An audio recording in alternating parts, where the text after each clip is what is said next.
mayam koina haukiba hafta da koina True Gospel of Salvation by Grace ki part 1 dai na nan phong ni na kre do hai riba do to koina karigumba ta ki da ba le ga din na koina hai riba video do share nai na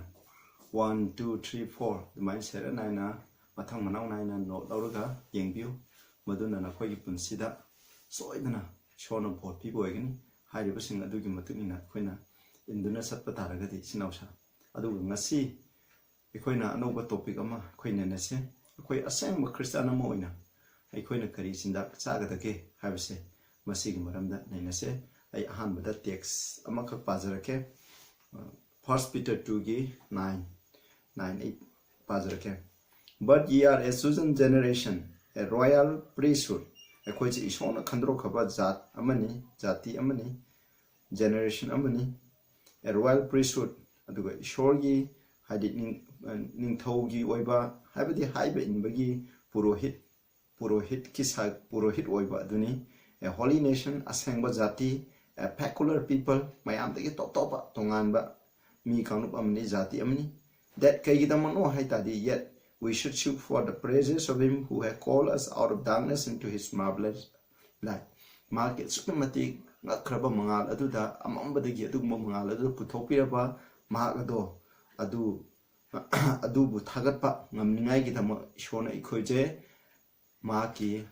chosen generation haidi koina khandokhraba adugumba purohit amasung mayamdagi tokpa ja ni habse masini dana khoi hawdringeda khoi partna amtang tawse sagamalem taibangpan prithibi bu sambiba ngam bai paisho na phaninga li thana thagatsari asigi yai faraba pungphum masidi pa mo khoina kina phamdei pa anuba topic haibadi asengba Christian ama oina ekoina sakada bachinja asikarino haibse ki maram dai pa koina ni nagadori pa na bible dagi mehauron dagi na aroi bagi bible phawbuda na hanai ko i thama kari chinja khandok pige aduga masi gi maru webse karino haibse ki maram da koina masa taina neina ba sidana na por pinabio pai shor ai haijabana te pai shor sulatangi pa aduna aina na ke sumba je myam da share tawning mari aina ngam ko de mai pai shor na ke thawai seng bodana pibi dana ngam biu ai gi chil leidana na tongbiu na hakna manganing da bo hai amathanga han bi ni pa soiba aramba kya yaw si pa na apiu tabi ba isinaw singi matata su na ki mapa nai da ba por do haithabiu hobuding lu phawna na sinbi Prabhu Jesu Christ ai mi from jari amen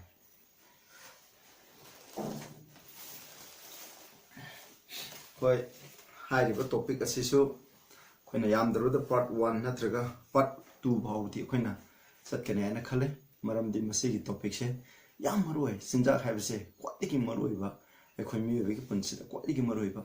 topic amani aduna hairiba sigi maramda koina phajana biblical oiba dai hadi ishona ekhoi gi damo pibi khiba sinja se kadino haibdo koina phajana bible dagi koina nainamina si sinausa aduga hairiba chumbu je khanga koina inse mi amagi punsi habse akhoi lamcha sajar habse kari gi mari leine haba matamda akhoi sinja habsu yam mari le sinja habsina kari gi mari leine akhoi hakchang phaba habji gi mari leine ba ishona magi mission degi pamje hakchang phaba yamna haibe inba top ba akhoi no hojik text pa khibdo akhoi khandok khroni tang panda leiba abraham khandok pugna hoji akhoi christian oiba akhoi je tang panda leiba lai muti latpa isho khangdaba mission achi degi akhoi je twana khandok khrabane ba aduna ekhoi wangang sangang project cha aduga chakcha hidak lamcha saja daipse mayam degi twana khandok kadamne hairi buje khoina tawrugo matamda ekhoi bu amambadegi pauki sangsara adudagi magi anganba Prabhu Jesu Christ gi nungsiba mangan aduda kaubirakpa aduga Prabhu Jesu Christ da ekhoina pa ishoda thagat pa hebdo mamgudarni masin na tringedi ekhoina thagat pangamoi Christian mo hebse taim pa da sanari ba mission ngangbugumna ngangba mina senabugumna zepa kumai harawda mina yabugumna yawba chabuju mina chabugumna chaba thakpuju mina thakpugumna dum tawba leiragadi aikhoije tangpanda leiba misingji akhoiga khenaba karisu leite aikhoidi tawgadabni habse bible na akhoida takpi kharabni sinawsa aduna ngasi akhoina bible degi akhoina yengnasi akhoi miyoibigi damak akhoina shona pibi sinja habse karino habse masigi maramda akhoina Genesis ta maheuron da ikoina han salase ai maheuron 1 gi 26 ta gina 30 phau da ipazarake masi kre han ba maheuron 1 sidi taibung mi bise kamaina hadi malam pithibi se numitarun da siambani aduga hairi ba dugi matang da ibani aduna huji ekoina pagadabjina taibung mi ba siamba loirba matung da siamba ba kanda mi bigi dama khogi chindak se karini haina haibigi habdu yingse hana siambadagi. And God said, Ishon Harami, let us make man in our image, after our likeness. Let them have dominion over the fish of the sea, over the fowl of the year, over the cattle, over the earth, over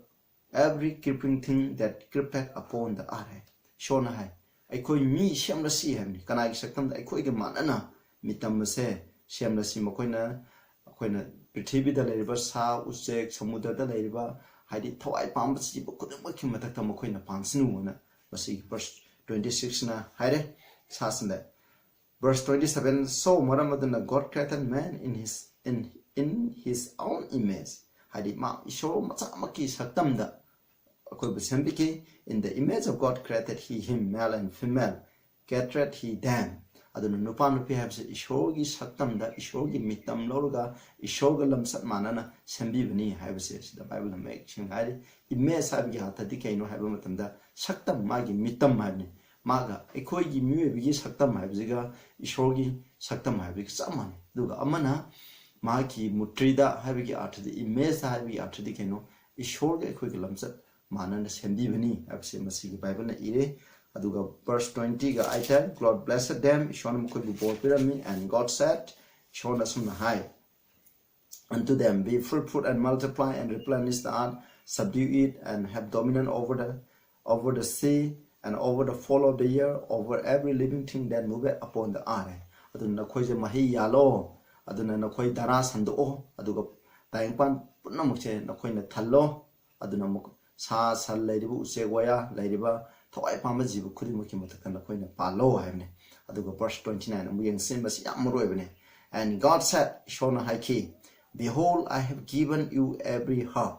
bearing seed adi maru panba mana masing herb adi mana masing khoina sana riba kobi khangde hangam khangde sina chingba mana masing singje aina na khoida loina pirabani which is upon the face of all the earth basi pithibi gi laimai punamak ta hodiba mana masing aina na khoida pirabani. Every tree,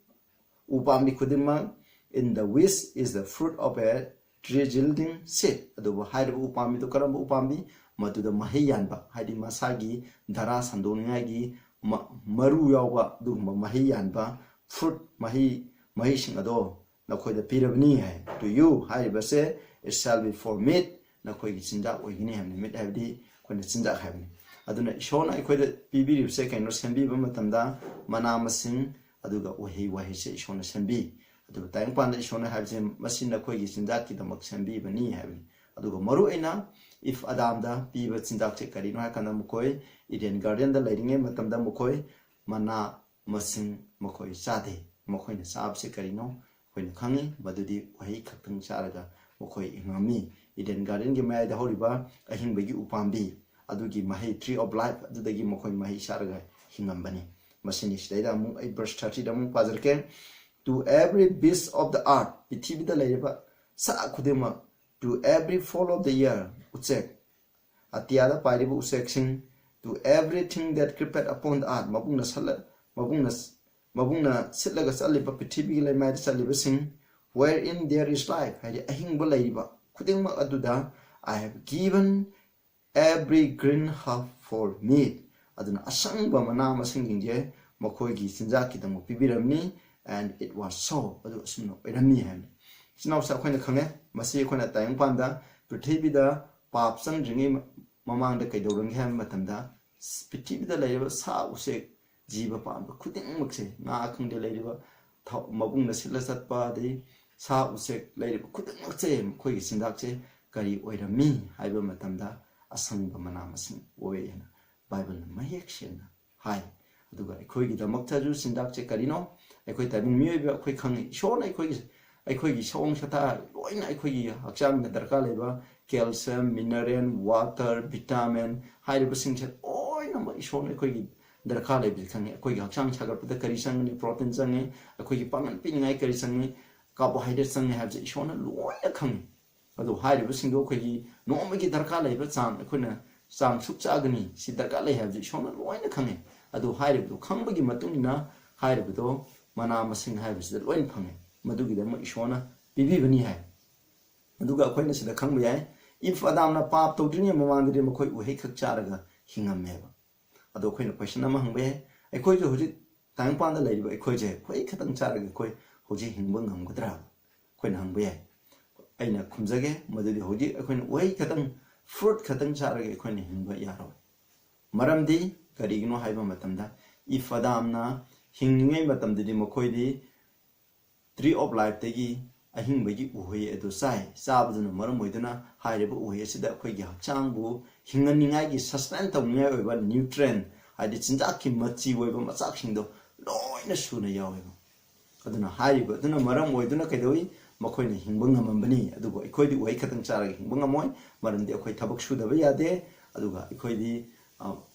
sura nomaga humang taraga akhoi na chagadabnina madugi damo shona akhoi da bibibneba chinawsa masi akhoi gi damo ishona sembibda akhoi gi damo khangaga sasan kudimaki khangaga sembi ke sindak sineba aduna kai nongsa aduga hairiba saing chaba jiba kudamak che saing chaba usek leibu kudamak che koi miyoibna pap tawdringai gi mamangda asangba mana masingje aduga asi chadana ko wahi asigumba de saraga koine ngami habni adudi hairiba mayam hoji koina sa sansingda hongba laiba mayam koina sa saing chaba tholaiba sina singba jinjakta loina khenaba mayam tholai je karigino haiba mutanda masi papki papna maram oidanani ifadamna patore patoba aduna maram oiduna kaidawi haiba mutanda ishon saga haibni oido dom khoi chare patobudugi poloina haiba pithibida leiriba thawai pamba jiba leiriba uchek waya sa leiriba kudmakse akhoi taiba miyoiba akhoi bu ngai gi damo sembi khibneba aduna hujiti kedore akhoi na patorubnina madugi foldo makhoi da pire aduna patobigi mahai oina kedawi makhoi gi chinjak chu honge makhoi gi chinjak hongbana moram oidana makhoi gi lamcha saja chu honge habsne chinawsa aduna akhoi ju sidagi khangba yabje akhoi mi gi akhoi gi punsi je koina ing tapna santi leina hinge harabde akhoi chinjak habse yamna maru oiba koina tamgada ba yam lai ishonda sembi ki khusemdagi akhoi tamgada ba para yam lai hariba parasing do khoi ingse paptaru matungda amuk kari tawre habse akhoi ingse Genesis 3 gi 17 18 19 da mu pa je mayron gi 3 gi 18 da sida hare akhoi pap to budugi 17 de gi parake and Adam unto Adam the mahang hare me because thou hast hearkened unto the voice of thy wife nangi nupina habdo taba maramna and has eaten of the tree of life tree of which I commanded thee saying thou shalt not eat of it in sagno have uhe ado nang sakiba maramna curse is the ground for thy sake nangi maram gidama aduna akhoi gi malem prithibe se aina sap tawrabani hai sida shona sap tawre and sorrow shall thou eat of it all the days of thy life aduna nang awaba humang taraga ko nangi nang hingai malem prithibe da ai phaw nang humang taraga wana nang shuruga chaga dabni hai masi akhoi gi lot ni pa tawkhraba tang panda leiriba hojik adam gi sarun suron oiriba akhoi gi laibak habdo masini. And unto the woman he said, Nupi the man haki, I will greatly multiply thy sorrow and thy conception. In sorrow thou shalt bring forth children. Aduna Nupi no so in awabi amna pi hapsalagani maramdi nang miron bamatam da sunang angang unabamatam su asukimati awaba nang naga unagani. Thy desire shall be to thy husband nangi apam the nangi napuru do agani is a rule over thee. Nangi nupana nangi matakta palagani hai sideda verse 18 da thorns also and thistles shall bring forth to thee na koida ko tingkhang pamba aduga asigumba mana masing sing je thistles sing thorns sing ase tholagani thou shall eat the half of the field aduna hujiti kaidoba ekoina mana masing je could be hangam asina singba torbor mairen asina singba mana masing chingase nahak charagani have ko chagadamni in the sweat of thy face shall thou eat bread nang humang taraga chagadamni till thou return unto the dread nang laibak ta semakpani laibak ta 100 power out of it was thou taken of dust thou art and unto dust thou shall return nang laibak ta semani nang laibak ta hangani madu 100 power nang mana masing chagani hai sinapsa sidani khona mu yeng yari se ishona pap to kre pap to bu matungda mokoina ahing bai u pambi adudi u hi chaba phangdai maram di madu saragadi kedawa pap to go madu saragde mokoi hingduna leigneba aduna maram oiduna kedawi habam tam ishona khangbuduna pap to dingedi mokoi wai katang charami pap to grobo matungda di mokoi gi thabak se sukki mati akan bu oiragani haibse khangeba aduna maram oiduna mana masing ju hapsan bani haiba mana masing degi koina carbohydrate protein asina singba singche koi tarka laiba aduga fruits degi na koina vitamin mineral haiba singche loina phangeba adugi da mo haiba je koina pangan sugadamnina kanba darka laibna morom oiduna koina mana masing chadragadi haiba protein yaw chinjak chadragadi moroina carbohydrate yaw chinjak chadragadi akoi thabuk suba ngamoi aduna akoi hingba ngamoi adu khangbi maram oiduna ishona mana masing ji aina na khoida pibirabani aduna na khoi masi charagadabani hai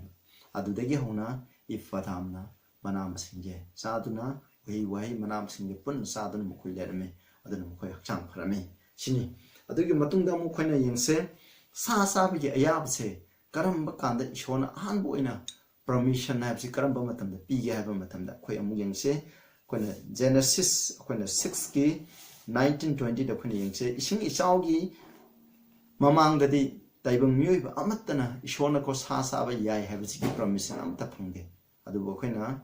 Genesis da gi khona khangbo matamda nawagi matamda leiba mising do kedawi cha duna thakuna lermi mokhoi di ishona ayaba pi dingai ding hona mokhoi sanga cha ba hoyena asumna scholars in haibi aduna marom moduna mokhoi lamcha cha cha systematic knowledge changa ta habse pek thalami aduna marom moduna ishona TVC ising chau ni mangan bani aduga sigi maram da khoni yengses ki 1920 dai pajarake khara and of every living thing of all flesh aduna nawani hi sare matung da nawad instruction pi gibse masini ko aduna mana kari taw haiba matamda living thing of all flesh aingba kuting makki khain ko sa kuname two of every sort shall thou bring into the ark or to keep them alive with thee and there shall be male and female nupanupi have the bajibu khuding madagi nupanupi laba ma jina khoina pugadabani of all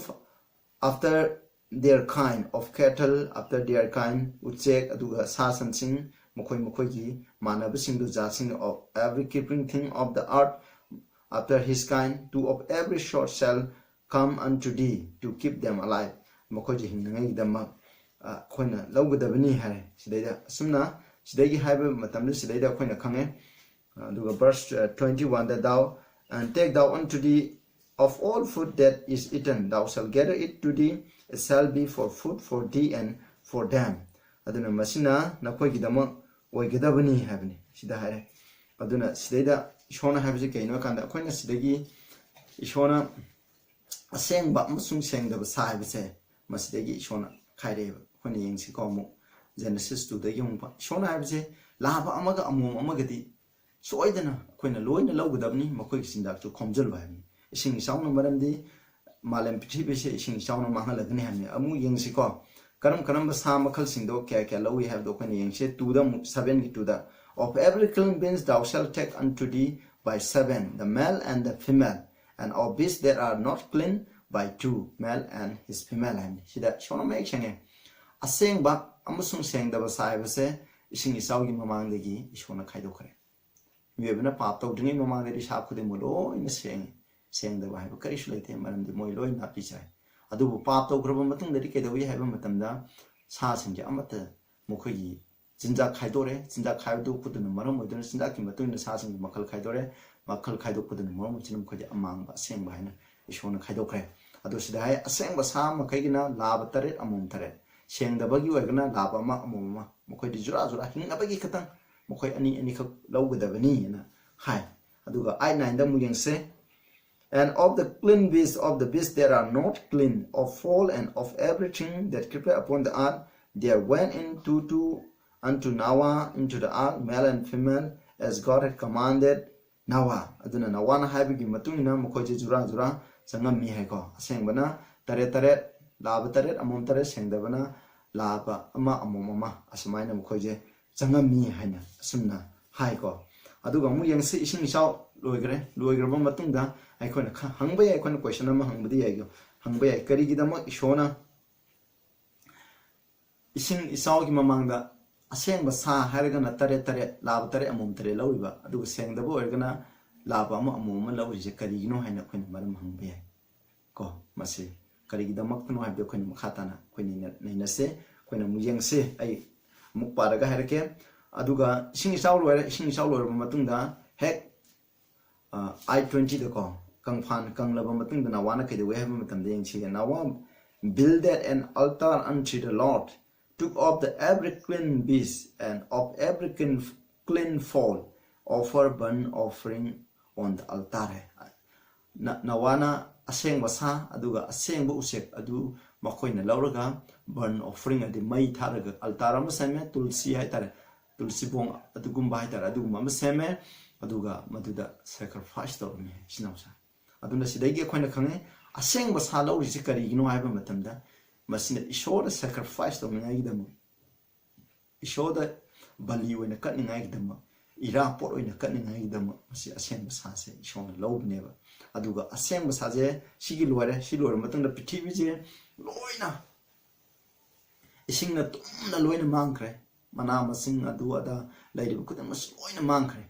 aduga mang gibsina maram oiduna kaidogi haiba matamda ishona sa sabaje amu ishona permission pire ado pibada fayingse ai masi phajana pase masi da sumina yamna khara confuse oina lobule madu khanyingse verse 2 and the fear of God blessed Noah and the son now ishona verse 1 da ishona nawam sumai masa masu singdo loina bo pirame aduga pithibi jana koi dara sandupun leibai aduga verse 2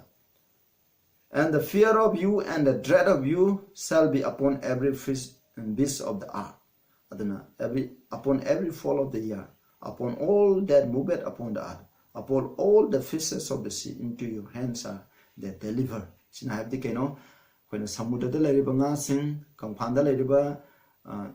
sa sing aduga atiada pariba uchek sing mabung sileba jiba kodmakse masina nang bukti gini adu makoya se nangi nakuta sinarabani hai adu verse 3 damu every moving thing that liveth shall be meat for you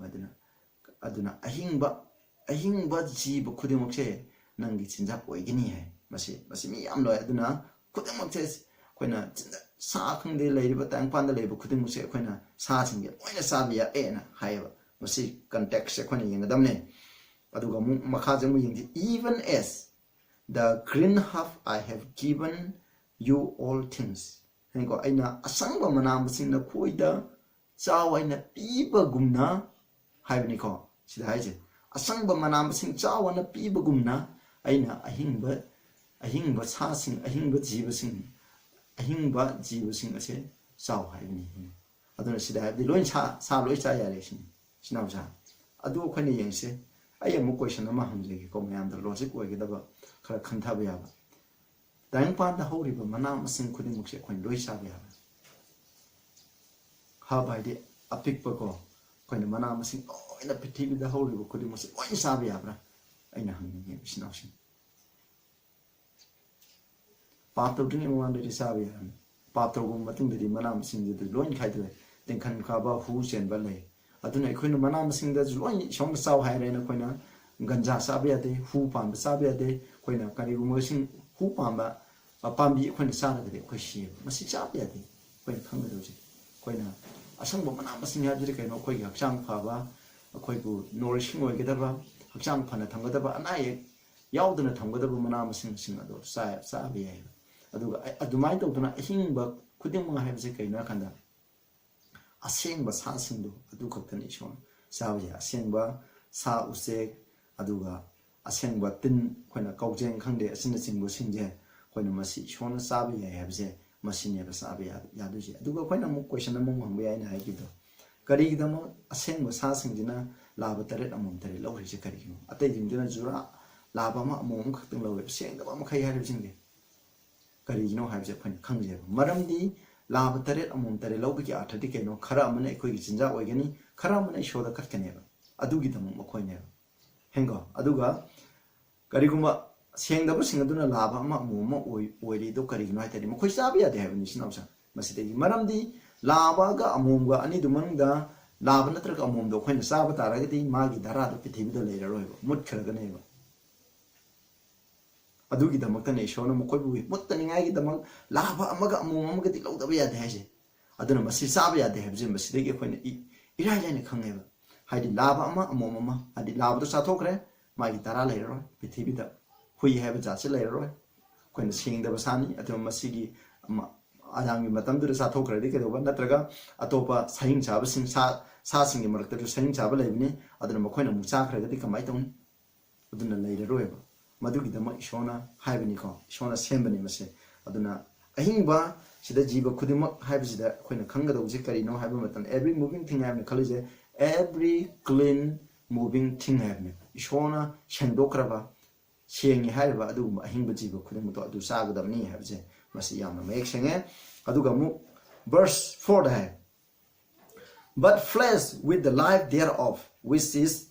the blood thereof shall ye know it aduga sadung da kedo wa matam da I yaw ba I have is because sadung da yaw ba I adu din na koi na sa ba ya de hoji prithvi de christian yam le I loi sai henko tongan na sa ba hai sadung na tongan sa ba I na tongan sa ba hai do yai hai ko masi ado mo koi na masi yade wadi nawagi matam da pi gi matam da sa sa ba je ko masi da ko ishona pi ba matam da masi yade habise khoina khang da ne ba sinaw sha aduna marang oi duna khoina sida khoina khang je ba aduna sa ba je khoina doin sa ba ya ba nate habise khoina khang aseng ba tu khatang sa ba ya ha adu kari gi da ma ishona nawagi mi singda haidi sing chau gi matam da leiba mi singda sa cha ba permission piri ji kai no ha ba ta di ai maram ani ha je ke amana prithvi da mana masing amata leitre henko aduna mo khoi gi ngai gi da ma khoi na haudri phaw ko mo khoi na maru kari kra do hulaga haudri phaw mo khoi je sa ni ngai gi da mo du oi bne adu gi da mo khoi je sa da mi kari gi da mo khoi na nawagi khoi gi kai no je sa sa ba je pi je kai no ha ta da khoi na maram amadi kari no ha pa matam da khoi gi myo bi gi life span se ising isau gi mamang da di kya oirame ha pa matam da sahi je yemin na sikwa yam tam masina khoina Genesis 5 ta parak tin khoina khangani Genesis 5 ta Adam na 930 Seth na 912 Enos na 905 Kenan na 910 Mahalalal na 895 Jared na 777 Nawana 950 ado mokhoi je hairiba singje mokhoi gi average se khoina khotpa matam da 912 years singeba moi life span je ado ising saw gi matung da yeng je ko Abraham haide kona Joseph how da khoina yeng se ado gi matung ising saw da gi matung da di moi bi life span je kedo ha matam da sida ko Sem na 600 ado ga Afrakshan na 438 masi Genesis 11 12 te gi na 32 da na khoina par gi yeng gani Salana 433 sumhandare Iverna 464 Pelengna 239 Riuna 239 Nahorna adi 148 Tera Abraham gi mapaduna 205 inge aduga Abraham na 175 Genesis 25 ki 7 da Sarah na 127 Genesis 23 ki verse 1 da Isaac na 180 Genesis 35 ki 28 da Jacob na 147 Genesis 47 ki 28 da aduga Joseph na sahi cham ga tara Genesis 50 ki 26 mokhoi gi life span je average paba matam da 140 aine aduga Moses ma masamuk je sahi cham ga kuntare hingame Deuteronomy 34 ki 7 da masina ta khode duna average duna sidagi Psalm 90 gi 10 gi matung na ju hojiti ke do kanda mye bi gi life span je average ke no kanda sahi humdrani ha je masine ba khoina oi khre aduna kari gidam ishona sa sa ba permission pire je kari no ha di to shorten their sinful life and ai khoi gi pa taru ke hingba punsi je masi je tension ni ngai gi dam ishona sa sa ba he gi permission ase ꯄꯤꯈꯤꯕꯅꯦꯕ ꯏꯆꯤꯟꯅꯥꯎꯁꯥ ꯑꯗꯨꯅ ꯁꯥ ꯆꯥꯗ꯭ꯔꯤꯉꯩ ꯃꯃꯥꯡꯗꯗꯤ ꯃꯅꯥ ꯃꯁꯤꯡ ꯎꯍꯩ ꯆꯥꯔꯤꯉꯩ ꯃꯃꯥꯡꯗ ꯃꯤꯁꯤꯡꯒꯤ life ꯁ꯭ꯄꯥꯟꯗ ꯑꯁꯨꯛꯀꯤ ꯃꯇꯤꯛ ꯌꯥꯝꯃꯝꯃꯦꯕ ꯑꯗꯨꯕꯨ ꯁꯥ ꯆꯥꯔꯕ ꯃꯇꯨꯡꯗꯗꯤ ꯃꯤꯑꯣꯏꯕꯒꯤ ꯂꯥꯏꯐ ꯁ꯭ꯄꯥꯟꯁꯦ ꯑꯦꯚꯔꯦꯖꯁꯦ ꯑꯩꯈꯣꯏꯅ ꯀꯌꯥꯗ ꯂꯩꯈ꯭ꯔꯦꯕ ꯍꯧꯖꯤꯛꯀꯤꯗꯣ 148ꯇ ꯀꯣ 148ꯇ ꯃꯁꯤ ꯍꯟꯊꯔꯛꯈ꯭ꯔꯦꯕ ꯑꯁꯨꯛꯀꯤ ꯃꯇꯤꯛ ꯍꯟꯊꯔꯛꯈ꯭ꯔꯦ ꯃꯁꯤ ꯖꯦꯅꯦꯔꯦꯁꯟ ꯀꯌꯥꯗꯅꯣ ꯍꯥꯏꯕ ꯃꯇꯝꯗ ꯑꯩꯈꯣꯏꯅ ꯀꯩꯅꯣꯕꯨ ꯖꯣꯁꯦꯐ ꯐꯥꯎꯒꯤ ꯃꯇꯝꯁꯦ ꯑꯁꯤꯕꯨ ꯊꯤꯕ ꯃꯇꯝꯗ ꯑꯩꯈꯣꯏꯅ ꯕꯥꯏꯕꯜꯗ ꯄꯤꯕ ꯆꯍꯤ ꯁꯨꯛ ꯍꯤꯡꯉꯦ ꯍꯥꯏꯕꯗꯣ ꯑꯗꯨꯒꯤ ꯔꯦꯀꯣꯔꯗ ꯊꯤꯕ ꯃꯇꯝꯗ ꯀꯔꯤꯒꯤꯗꯃꯛꯇꯅꯣ ꯍꯥꯏꯕ ꯃꯇꯝꯗꯗꯤ ꯄꯥꯞ ꯇꯧꯔꯕ ꯃꯇꯨꯡꯗꯗꯤ ꯑꯩꯈꯣꯏꯅ ꯄꯥꯄꯤ ꯙꯔꯃ ꯆꯦꯟꯕ ꯃꯤ ꯑꯃꯅ ꯆꯍꯤ 900 ꯏꯌꯔ ꯍꯤꯡꯕ ꯍꯥꯏꯕꯁꯦ ꯁꯇ꯭ꯔꯒꯜ ꯍꯨꯃꯥꯡ ꯇꯥꯔꯒ ꯂꯥꯟꯊꯦꯡꯅꯔꯒ ꯍꯤꯡꯕ ꯍꯥꯏꯕꯁꯦ ꯑꯁꯨꯛꯀꯤ ꯃꯇꯤꯛ ꯑꯋꯥꯕ ꯄꯨꯟꯁꯤꯅꯦꯕ ꯑꯗꯨꯒꯤ ꯃꯍꯨꯠꯇ ꯑꯗꯨꯒꯤ ꯃꯍꯨꯠꯇ ꯑꯗꯨꯃꯥꯏꯅ ꯍꯤꯡꯕꯁꯦ ꯋꯥꯕꯅꯤ ꯑꯗꯨꯅ ꯑꯗꯨꯃꯥꯏꯅ ꯍꯤꯡꯗꯨꯕ ꯃꯇꯝꯗ ꯆꯍꯤ 100 ꯈꯛꯇꯪ ꯑꯣꯏꯔꯁꯨ 110 10 ꯈꯛꯇꯪ ꯑꯣꯏꯔꯁꯨ ꯏꯁꯣꯔꯉꯣꯟꯗ ꯍꯥꯏꯕ ꯏꯜꯂꯒ ꯌꯥꯝꯅ ꯋꯥꯗꯕꯤꯗ ꯍꯥꯏꯕ ꯏꯜꯂꯒ ꯁꯤꯔꯒ ꯃꯈꯣꯏ ꯁꯔꯒ ꯆꯠꯄꯗꯨꯅ ꯍꯦꯟꯅ ꯐꯒꯅꯤ ꯀꯨꯏꯅ ꯋꯥꯍꯟꯕ ꯃꯍꯨꯠꯇ ꯃꯈꯣꯏ ꯂꯥꯏꯐ ꯁ꯭ꯄꯥꯟꯗ ꯇꯦꯟꯖꯜꯂꯒꯦꯅ ꯇꯦꯟꯖꯜꯂꯝꯕꯅꯦꯕ ꯑꯗꯨꯒ ꯑꯃꯅ ꯀꯦꯟꯒꯨꯝꯕ ꯑꯁꯨꯛꯀꯤ ꯃꯇꯤꯛ ꯐꯠꯇꯕ ꯃꯤ ꯑꯃꯅ ꯆꯍꯤ 800 900 ꯏꯌꯔ ꯍꯤꯡꯗꯨꯅ ꯂꯩ ꯇꯥꯔꯒꯗꯤ ꯃꯥꯂꯦꯝ ꯄ꯭ꯔꯤꯊꯤꯕꯤꯁꯦ ꯀꯌꯥꯒꯤ ꯃꯇꯤꯛ ꯐꯠꯇꯕ ꯑꯣꯏꯒꯅꯤ ꯍꯥꯏꯕꯁꯦ ꯑꯩꯈꯣꯏꯅ ꯀꯔꯤ ꯑꯣꯏꯔꯝꯒꯅꯤ ꯍꯥꯏꯕꯁꯦ ꯑꯩꯈꯣꯏꯅ ꯈꯟꯕꯤꯌꯨꯕ ꯍꯤꯠꯂꯔꯒꯨꯝꯕ ꯖꯔꯃꯟꯒꯤ ꯍꯤꯠꯂꯔꯒꯨꯝꯕ ꯃꯤ ꯍꯥꯠꯄꯗ ꯍꯥꯠꯂꯦꯡꯕ ꯂꯩꯇ꯭ꯔꯕ 6 ꯃꯤꯂꯤꯌꯟ ꯖ꯭ꯌꯨꯁ ꯍꯥꯠꯄ ꯀꯣ ꯑꯗꯨꯒꯨꯝꯕ ꯍꯤꯠꯂꯔꯒꯨꯝꯕ ꯑꯗꯨꯅ ꯆꯍꯤ 800 900 ꯏꯌꯔ ꯄ꯭ꯔꯤꯊꯤꯕꯤꯗ ꯍꯤꯡꯗꯨꯅ ꯂꯩꯔꯝꯂꯒꯗꯤ ꯏꯁꯣꯔꯅ ꯁꯦꯝꯕꯤꯈꯤꯕ ꯃꯥꯂꯦꯝ ꯄ꯭ꯔꯤꯊꯤꯕꯤꯗ ꯑꯣꯏꯒꯗꯕ ꯃꯤꯁꯤꯡꯒꯤ ꯂꯥꯏꯕꯛꯁꯤ ꯀꯔꯤ ꯑꯣꯏꯒꯅꯤ ꯑꯗꯨꯒꯨꯝꯕꯗꯣ ꯈꯜꯂꯀꯥꯟꯗ ꯏꯁꯣꯔꯅꯀꯣ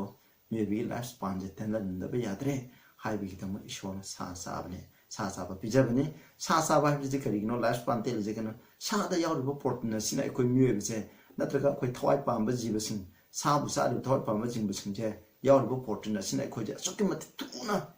ꯒ꯭ꯔꯣꯠ ꯑꯣꯏꯍꯜꯂꯦꯕ ꯍꯥꯏꯗꯤ ꯆꯥꯎꯈꯠꯄꯁꯦ ꯑꯩꯈꯣꯏꯅ ꯄꯤꯛꯑꯝꯕꯗꯒꯤ ꯆꯥꯎꯈꯠꯄꯒꯤꯁꯦ ꯊꯨꯅ ꯆꯥꯎꯈꯠꯍꯜꯂꯦꯕ ꯑꯗꯨ ꯃꯔꯝ ꯑꯣꯏꯗꯨꯅ ꯊꯨꯅ ꯆꯥꯎꯈꯠꯂꯕꯅꯤꯅ ꯊꯨꯅ ꯀꯩꯗꯧꯋꯦ ꯍꯥꯏꯕ ꯃꯇꯝꯗ ꯑꯍꯜ ꯑꯣꯏꯔꯦ ꯊꯨꯅ ꯁꯤꯔꯦꯕ ꯑꯗꯨꯒ ꯁꯥꯗ ꯌꯥꯎꯕ ꯄ꯭ꯔꯣꯇꯤꯟ ꯍꯥꯏꯕꯁꯤꯅ ꯃꯥꯒꯤ ꯒ꯭ꯔꯣꯠꯁꯦ ꯌꯥꯝ ꯇꯞꯄꯜꯂꯦꯕ ꯇꯞꯄꯗꯨꯅ ꯃꯔꯝ ꯑꯣꯏꯗꯨꯅ ꯀꯩꯗꯧꯋꯤ ꯃꯥꯒꯤ ꯄꯨꯟꯁꯤꯁꯦ ꯁꯥꯡꯉꯤꯕꯅꯦꯕ ꯃꯁꯤꯒꯤꯗꯃꯛ ꯏꯁꯣꯔꯅ ꯁꯥ ꯆꯥꯕꯁꯦ ꯏꯁꯣꯔꯅ ꯄꯔꯃꯤꯁꯟ ꯄꯤꯈꯤꯕꯅꯦꯕ ꯏꯆꯤꯟꯅꯥꯎꯁꯦ ꯃꯁꯤꯅꯤ ꯑꯩꯈꯣꯏꯅ ꯀꯥꯎꯔꯣꯏꯗꯕꯁꯦꯀꯣ ꯑꯗꯨꯕꯨ ꯁꯥ ꯆꯥꯕ ꯍꯥꯏꯕꯁꯤꯗ ꯑꯩꯈꯣꯏꯅ ꯈꯪꯒꯗꯧꯕꯁꯦ ꯀꯔꯤꯅꯣ ꯍꯥꯏꯕ ꯃꯇꯝꯗ ꯍꯥꯏꯕꯁꯤꯗꯤ ꯏꯁꯣꯔꯅ ꯆꯥꯕ ꯁꯨꯡꯌꯥ ꯌꯥꯗꯦ ꯍꯥꯏꯅ Genesis 9:4 하이그러니 9:4 하이리제 아두나 verse 5 that surely your blood of your life shall I require and the head of every beast I will require it and at the hand of man at the hand of every man's brother will I require the life of man 하니 whosoever shed a man's blood by man shall his blood be shed for in the image of God made he 하니 adun maram de has the quick life say yaw no maram budana ishabia den kana gumna ina mi ama hataragadi adu madugi lamano ne I wena takadabni habsine machine akoina habse sa chaba chaba de isaba ya de habse masi ishona pibi kramni adugi matungda akoina haktanga yengse ina part 2 part 3 gumba haidi matam se yamna haidi pungai gi chang khatang ina lawge khanbani na maram di yam matam yam sangagadi nakoina yengba matamda nakoina taba matamdu boring churokani adugi ma ina tentak na koina minute kuntra haitare kuntra ma sai gi chang dai lawge minute manga ma sathagi ge adugi matungda mokoje Abraham gi dara je kedo ham matamda mokoje Egypt leire Egypt laikre sei 430 year ko adumain leire ba matungda ishona mokoje muk pithore masina Exodus 12:40 to 42 da koina sumna hare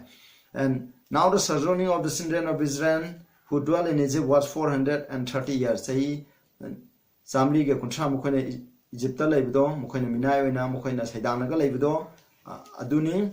and it came to pass the end of 430 years. Hadi say, Samli kuntra gi matungda, even the sons of the Hariban Minatu, it came to pass that all the hosts of the Lord went out from the land of Egypt. Egypt gi mukhoi thola khare hamni. Smaitan 42. It is a night to be much observed unto the Lord for bringing them. Aduna masigi hariban mit mukhoina puthorki ba ahing adu mukhoina Passover pangthoktana puthorki ba numise masi adum ningsinggadabani habje masini asmaina sahi 430 year oina mukhoina Egypt leire matuna mukhoi puthokimni aduna mukhoina Egypt leiba matamdari mukhoi kedo kan Egypt chana bachinja saanga habje mukhoina adum saaduna leireba masi leire aduga aikhoina amuk yang chokchi Egypt ki puthorko matumda mu ishona kari pamage ha matamda ishona mukhoje khandokibni koina masaju khamni you are student generation and royal priest tribe ni ꯈꯟꯗꯣꯛꯈꯤꯕꯅ ꯃꯔꯝ ꯑꯣꯏꯗꯨꯅ ꯃꯈꯣꯏꯁꯦ ꯌꯥꯝꯅ ꯐꯕ ꯇꯥꯏꯕꯪꯄꯥꯟꯁꯤꯗꯀꯣ ꯑꯐꯕ ꯃꯤ ꯑꯃ ꯑꯣꯏꯍꯟꯅꯤꯡꯉꯦꯕ ꯑꯗꯨꯒꯤꯗꯃꯛ ꯃꯈꯣꯏꯒꯤ ꯆꯤꯟꯖꯥꯛꯇꯣ reform ꯇꯧꯕ ꯄꯥꯝꯃꯝꯃꯤ ꯑꯗꯣ ꯑꯩꯈꯣꯏꯅ ꯌꯦꯡꯁꯤꯀꯣ ꯑꯦꯛꯁꯣꯗꯁ 16ꯒꯤꯀꯣ ꯃꯈꯣꯏꯅ 15ꯗꯗꯤ ꯃꯈꯣꯏ ꯍꯔꯥꯎ ꯅꯨꯡꯉꯥꯏꯔꯦ ꯍꯦꯛ 16 ꯌꯧꯕ ꯃꯇꯝꯗ ꯏꯀꯨꯏ ꯀꯨꯏꯗ꯭ꯔꯤꯉꯩꯗꯀꯣ ꯃꯈꯣꯏ ꯀꯝꯄ꯭ꯂꯦꯟ ꯇꯧꯕ ꯍꯧꯔꯛꯑꯕꯅꯤ ꯃꯈꯣꯏꯅꯀꯣ ꯀꯝꯄ꯭ꯂꯦꯟ ꯇꯧꯋꯦ ꯀꯝꯄ꯭ꯂꯦꯟ ꯁꯥ ꯆꯥꯒꯦ ꯍꯥꯏꯅ ꯃꯈꯣꯏꯁꯦ ꯀꯝꯄ꯭ꯂꯦꯟ ꯇꯧꯔꯝꯃꯤ 2ꯗ and the whole congregation of the children 16ꯒꯤ 2ꯗꯀꯣ ꯈꯣꯡꯁꯥꯟꯕ ꯑꯦꯛꯁꯣꯗꯁ 16ꯒꯤ 2ꯗ said unto them, would to God we had died by the hand of the Lord in the land of Egypt. Ishworgi khutta ko akoi Egypt hen sirambra hen akoi phaiko ana mokoi complain da wahre maramdi karigino haiba matamda verse 3 ne ko when we sat by the flesh pot we did eat bread to the full akoi sa du na ko pok tan akoi Egypt sa phangamani haire for ye have brought us forth into this wilderness to kill this whole assembly with hunger ꯑꯩꯈꯣꯏꯁꯦ ꯂꯝꯃꯥꯡꯗ ꯄꯨꯊꯣꯔꯛ ꯑꯩꯈꯣꯏꯁꯦ ꯁꯥ ꯆꯥꯕ ꯐꯪꯗꯅ ꯑꯩꯈꯣꯏ ꯆꯔꯥ ꯍꯦꯜꯂꯒ ꯑꯩꯈꯣꯏ ꯁꯦꯟꯅꯤꯡꯉꯥꯏꯒꯤꯗꯃꯛ ꯄꯨꯊꯣꯔꯛꯄꯅꯤ ꯍꯥꯏꯅ ꯃꯣꯏꯅ ꯃꯨꯔꯨꯝ ꯁꯣꯟꯕ ꯍꯧꯔꯦꯕ and then said the Lord unto Moses behold ꯍꯥꯏꯅꯀꯣ ꯑꯗꯨꯗꯒꯤꯗꯤ ꯃꯥꯅ ꯍꯥꯏꯔꯦ ꯏꯁꯣꯔꯅꯀꯣ ꯑꯩꯅ ꯍꯥꯏꯕꯅꯤ ꯅꯈꯣꯏꯅ ꯀꯩꯗꯧꯒꯅꯤ ꯍꯥꯏꯕ ꯃꯇꯝꯗ ꯅꯈꯣꯏꯒꯤ ꯃꯤꯁꯤꯅ ꯑꯩꯉꯣꯟꯗ ꯃꯨꯔꯨꯝ ꯁꯟꯕꯗ ꯑꯩ ꯇꯥꯔꯦ ꯑꯩꯅ ꯁꯔꯒꯗꯒꯤ ꯀꯩꯗꯧꯕ ꯅꯈꯣꯏꯒꯤꯗꯃꯛ ꯆꯤꯟꯖꯥꯛꯁꯦ ꯅꯣꯡ ꯑꯣꯏꯅ ꯍꯩꯗꯍꯜꯂꯛꯀꯅꯤ ꯍꯥꯏꯕꯅꯤ ꯁꯤꯗ ꯑꯗꯨꯒ and the people go out and gather a certain rate every day numi khudingi changmda khongadamni that I might prove them whether they will walk in my law or not aina piba niyom asigi matungna wayan asigi matungna mokhoi chapra satabro yengngai gidama aina mokhoi pigni nomagi chang da khongudamni and it shall come to pass that on the 6th day numi tarungni shubanum there shall people that which they bring in and it shall be twice as much as they gather daily mokhoi numi khudingi khongdo tarungni shubanum tari mokhoi saruk ani khongudamni maramdi tareni shubanum na chiri ishogi pothabanumi tari na koina manaje phangoya verse 14 16 da mupaji 14 da segin when the dew was lay upon the ground ko paro aduga mokoina pitibgi lamada upon the face of the wilderness there lay a small round thing as small as the hoar frost on the ground ko aduna koina coriander haidi koina phadigo marugumna sawa ngo ya amalai mai gi mokoi yumgi akoibda tabdo ektu urmi hai ko sida when the children of Israel saw it they said one to another it is manna for they wish not what it was mokhoi masidi manna ne haim ko mokhoi na masi ta ni haji moi ningamde and Moses said unto them this is the bread which the Lord had given unto you to you to eat na khoi shan ngai them shon na khoi the people sinjang ni hare this is the thing which the Lord had commanded gather of it every man adu hairi bisini na khoi na numi khudingi chang amamamda omar amamam ni amagi omamaram khalo tarungni shubadana double khomo haina haigibdu masina khoi gi chinjak ni haina ishona pibni ko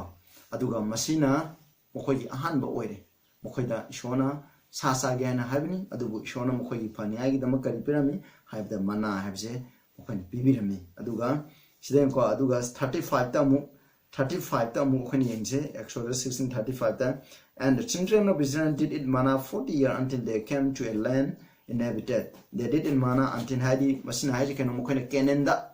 mokhoi na sangri phawda chahi ni phuje mokhoi na lamang da mokhoi je mana saduna dum leira mi habje masineba asmai todana haiba mana se karino ha kana koina Exodus kana sorry Psalm laison 78 te yengjeba masigi 78 ki 24-25 ai pazar ke man did it angels food he sent them meat to the full heko aduna myoibna sagadut ki chindak charam yan mana haje keno sagadut ki chinjang neba and it caused and he wished to blow in the heaven and by his power he brought in the 24 he ran down manna upon 24 and 25 and apagrecom them to it and had given them of the corn of heaven and sagragi chujak hairaga khangnai masidi sagadu sing sabneba hujik laidiba sagadu singi mokoi sindak sem mana neba masida koina aidi mana saradi ayam haraujagani mana khak charaga koina wahi mana masing chadra jo koina hinba yarani sinausa masida koi dakati koi mokto yawa adubu ijran masasina tukki matik phagraba mana do adudo saningamde aduna sida heko aduga mokoina ishona plan toriba mokoi gi jinja khongtopa pamje mokoina ilamba taragadi kari bor phangam ni habdo koina mathangda ungnaina se koina part 2 3 haidare sida naina sing ase ki side lo shalaje sinausa aduna tabiriba mam khuding the board people shinu hariba sumba de khoi phadana khanga satse hariba sumba de matuna khoi inse adu ri shona khoi the board people do oigini prathna thopse sagada le bi pai shwayam thaga sare khoi hoji panha nei khoi kidam people chinjak part hai one sing maram da nina khre khoi nina khre ba khangra ba sumba je khoi indu nei pa khoi ki punsi da lamcha sajata hongba pura phone number no pa na pi hamdi ta khru khoi the board pin view Prabhu Jisu in the Amen.